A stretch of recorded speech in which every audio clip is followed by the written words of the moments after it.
Thank you. I now yield to Mr. Tipton for his questions. Thank you, Chairwoman Ellers and Ranking Member Richmond, for convening this. Obviously, a very important issue for all of our areas. And Dr. Motshari, I appreciate you bringing up Grand Junction on the western slope of Colorado. And we're seeing that extension, actually, in terms of the quality healthcare network going down through Montrose with the idea of extending it throughout the entire western slope of Colorado. I do have a couple of questions here in terms of just having an idea of really where we are at right now. What is the time frame that it takes, weeks, months, to be able to get to the certification for either of you? For a doctor? Do you have any kind of averages? So for a provider to adopt an electronic health record system, it depends on very much on the product they select and the assistance they have around project management. So there are some vendors who very effectively can get a provider from start to finish in a matter of weeks. There are others who have, particularly for larger systems, much longer lead time planning, implementation, and so forth, design and custom configuration that is needed to take place. Every provider makes a decision for themselves in terms of what's in their best interest. And our hope with the extension centers is to give them the best advice we can, or the extension centers can, about what is right for that provider, that group, that hospital, in terms of the system that they implement.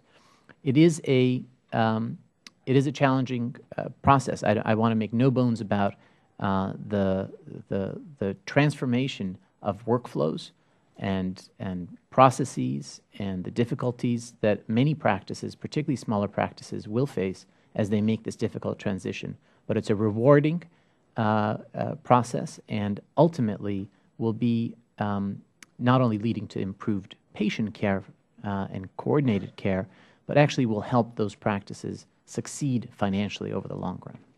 And if I missed this, I apologize, but how many people how many practices, if you've got an average in terms, have signed up, and out of those, how many are solo practitioners?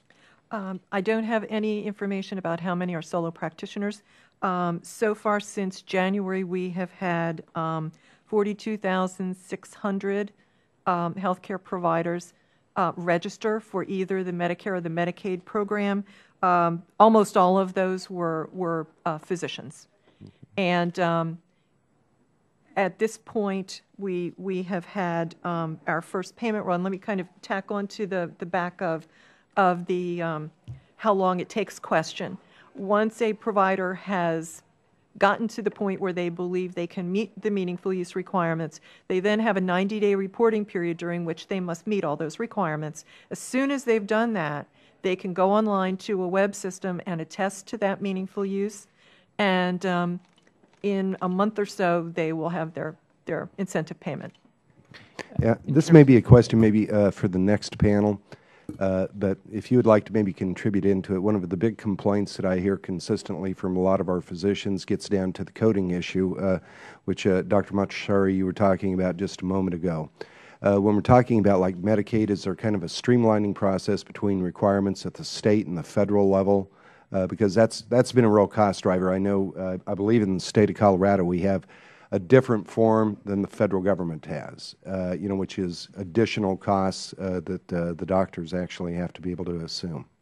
This has been very foremost in our thoughts through the entire development and standing up of this program, because there are both Medicare and Medicaid incentives, and in the case of hospitals, they can qualify for both.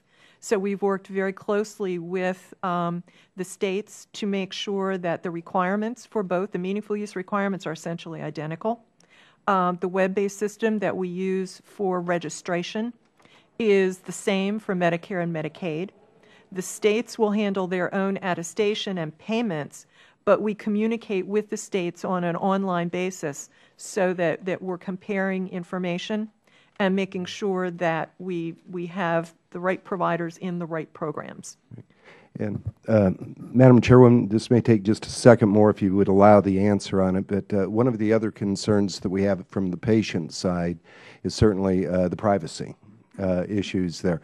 Are you comfortable that we're making the strides and then going to have, I think Dr. Machashari had spoken to it being ever vigilant in terms of making sure that we're going to be able to have the patient privacy, which I think has been an obstacle for some physicians as well.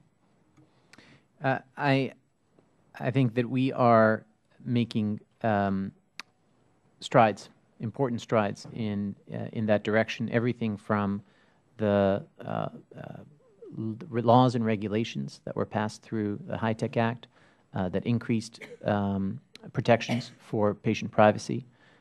They gave patients the right to see who has looked in at their information and who their information has been divulged to, which I think is going to serve an important role in providing that assurance to patients.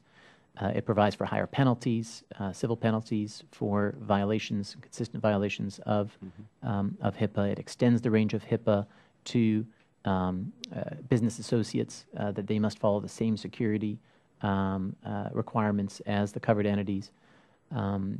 There are, as we mentioned, protections that we put in place under the certification program, as well as through meaningful use, that security be assessed and any gaps mitigated. We are working very hard to establish a governance mechanism for health information exchange entities. These are all pieces of this, and I think we will see more and more of an impact on making sure that there's more of a sense of public understanding and public comfort that their information is, if anything, more secure in electronic format than in a paper-based world, where you don't know where your record is oftentimes. Records can be lost, as Ms. Butler recounted, where you don't know who's looked at your record, where there's no way of limiting access to certain parts of the record for example, the front office staff who maybe don't need to know all your diagnoses. So there are important protections, but we need to be ever vigilant, and we need to do everything we can to ensure that we maintain the public trust. Thank you, sir. Now yield back.